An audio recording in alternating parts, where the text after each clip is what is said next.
Markiplier's debut film, Iron Lung, is breaking the internet, so what's one more white guy to talk about it, huh? They will get their execution.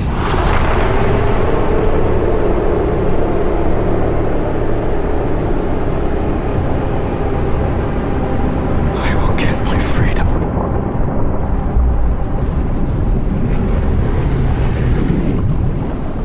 Now, Markiplier, if you somehow don't know, is a very prolific YouTuber in the Let's Playing space. I'm a big fan of him. He's kind of what got me into YouTube as a young kid. So this review might be kind of biased. It might be a little bit biased. I can't help that. That's just how I am. But he's directed things before. He's directed little series for his channels. He's had In Space with Markiplier, A Heist with Markiplier, A Date with Markiplier. But this is the first film where he's put his status as a YouTuber kind of aside and is going at it as an actor and director, let alone writer, producer, and distributor. Yes, Markiplier has done this completely on his own, and that is what's baffling Hollywood at the moment. Every creator on YouTube and the internet is making videos about this, how Iron Lung is doing way better than expected, and Hollywood's a little bit scared. I'm not going to talk about that a huge amount today. I'm rather going to focus on the film and what I thought about when I watched it in theaters. So let's get right to it. First of all, this film is an adaptation of the game Iron Lung, the short game by David Zemansky, and I think people almost forget that. And going into the film, I was a little bit scared that it was going to rely on your knowledge of Mark and the game, and the film wasn't going to tell you a huge amount about what it was, but I think that was kind of the goal going in, because I did go in and I thought, it hasn't really explained itself at all. Are people going to know what's happening at all? But I think that's the point. Because is that not how the game is? As an adaptation, he follows the game pretty effectively. He follows it lovingly. I mean, David Zemansky's heavily involved, so you'd expect that, but it's a slow movie. It's a slow game. You don't know what's happening. You're just chucked into the game. You're just chucked into the movie. It's kind of the same thing. As an adaptation, I think it is pretty heartfelt and it is pretty solid. And pretty endearing to the original. As a film, though, and I'm sure you've heard lots of people talking about this, it does have its problems, and there are two specifically that I would point out. This is a 2-hour movie, and it feels like a 2-hour movie. Even longer, possibly. There's one point where you think, oh, it's going to end now, and then it keeps going for another 30 minutes. I think it could have ended earlier, but then you don't have the scene at the end, which it's building to the whole time with the incredible practical effects and intensity, and it's a great ending section. But the ending is the second problem that I do have, is that it kind of crescendos and then just ends. It doesn't have really a proper ending happening, but the other side of the pace of it and the ending, which is what critics mostly have a problem with, I think, is I think that was done on purpose. Sure, it's incredibly hard when it's mostly a single physical actor that you can see acting and one location. It's incredibly hard to do that for 2 hours and to carry that. Ice Cube couldn't. That was clear. But I think Mark's acting carries it. I think he does a decent enough job here, and it keeps you engaged. The beginning of the film is very slow. But again, I think that's on purpose. Because the whole way through the film, they're trying to get you feel like you are in this submarine. You are in the Iron Lung with Simon, Mark's character, and you're experiencing the tediousness of that with him. It feels like you're in there for a long time because he feels like he's in there for a long time. You know, it kind of goes both ways. I feel like it's doing it on purpose to showcase a certain emotion, but on a film level, it does kind of take away, and you are sitting there going, okay, it's testing the TikTok attention spans, I'll tell you that much. The practical effects, though, in this film. Mark talked for ages about how this film's going to break the world record for blood. I'm pretty sure it did do that for the amount of blood in a horror film or a film. And the practical effects towards the end are incredible. They are. The practical effects team did an incredible job. I didn't see the ending coming with how much truly happened with it. The visual effects too, for a film that people would consider to be like, oh, it's a YouTube film, blah, blah, blah, YouTuber. The visual effects and practical effects look good. They look better than Return to Silent Hill by a long way, and I will be reviewing that as well soon, probably today. I'll record it at the same time as I'm recording this. But they're good. They're one of the best parts of the film.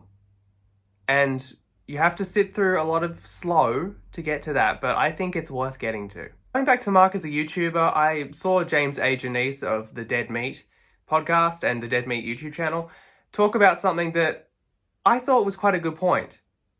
As a YouTuber making a first movie, you could have made something with so many cameos, so many self-references, you know. You could have made Smosh the movie or some Logan Paul joint, you know. He could have done that, and with a studio, which it would have been easier, I assume, because they just would have been like, oh, YouTube spoof, yeah, go for it, you're famous, whatever, ish, I guess. But he's chosen not to do that, and he's taken a big risk by doing something that completely isn't that. And I think that's commendable.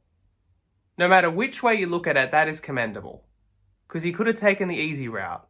He could have done something like, he could have done Darkiplier, the movie, where he turns evil and then starts attacking fellow YouTubers. That could have happened.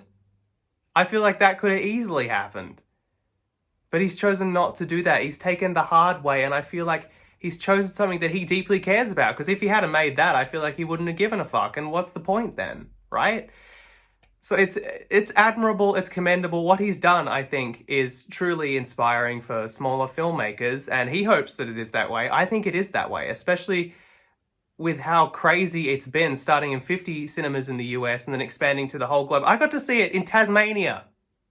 You know that island off of Australia that people don't think people live on and isn't real? I live there. This is where I am. It was in a theatre near me. Multiple. That's crazy. That's insane work. I was watching at the very start of the Iron Lung website, seeing which theatres it was in, and I was thinking, it's not going to come to Australia. It's not. And it came to Tasmania. The state disconnected from the rest of Australia. That's insane.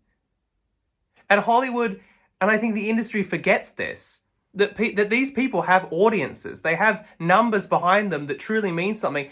And the fans of Mark, they made this happen. Without them, this wouldn't have happened. The film still would have gone to a couple theatres and probably would have been forgotten in a day. This film is becoming very important.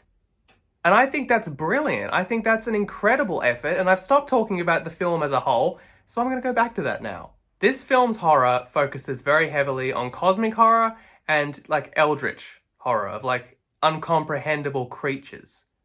And cosmic horror, and I've said this before, is very hard to do. It's very hard to get right, because so many people think cosmic horror and they think, oh, aliens, like the movie Alien, that's cosmic horror because it's in space. No, it is not cosmic horror. That is a completely different thing. That's space horror. Cosmic horror and eldritch horror, they kind of come together, but eldritch horror is more like Cthulhu and like incomprehensible beasts. Cosmic horror is more like that, but there's more of like a space energy to it. You know, like there was one episode of Doctor Who where the sun was alive and killing people and like possessing them. That's cosmic horror. That's scary as hell because you don't know what it is or what's happening, and this movie does it so well. Because the whole movie, you don't know what's out there. They're going into an ocean of blood. They don't know what's in there. And we see glimpses of a creature, and it's great. And what happens to Simon, Mark's character at the end? Incredible. This movie does a great job at showing that. And I saw in an interview that one of Mark's inspirations was Event Horizon, and that's very clear. You can get that, because Event Horizon is good cosmic horror. It's kind of more leaning on body horror, but it's still cosmic horror, so. But yes, this film has problems. It's not a perfect film. It does feel very long. Certain things that I think were supposed to add to the experience were kind of seen as not as interesting choices or maybe controversial choices on a film level, but as bad filmmaking. And I can definitely see where people are coming from with that. But at the end of the day, you watch this film, and in every aspect of it, you can feel the love that people have put in. The practical effects team, you can feel the love. There's just so much love for what this film is and taking a risk to tell this story. Because it's not a story you're going to see often in a film or a TV show or anything. It's a strange, weird story presented in a strange, slow, and weird way. And I think that's incredible. That it can be doing these numbers, and more weird movies like this need to be made. They do. That's how art works. You have to have the conventional art, you know, like a painting of grapes. And then you got to have the weird art, like a bunch of cubes all molding into a vortex while being exploded out into confetti, and you're looking at that and going, what does that mean? This is one of those films. And the word that keeps coming to my mind is admirable. And I admire what he's been able to do. And I acknowledge that the film has problems. I felt it while watching the film, but at the end of the day, I can't help but give Iron Lung 4.5 submarines out of 5. Well done, Mark. I'm proud of you, and I don't know if there's a submarine emoji, but I'll figure that out in the edit.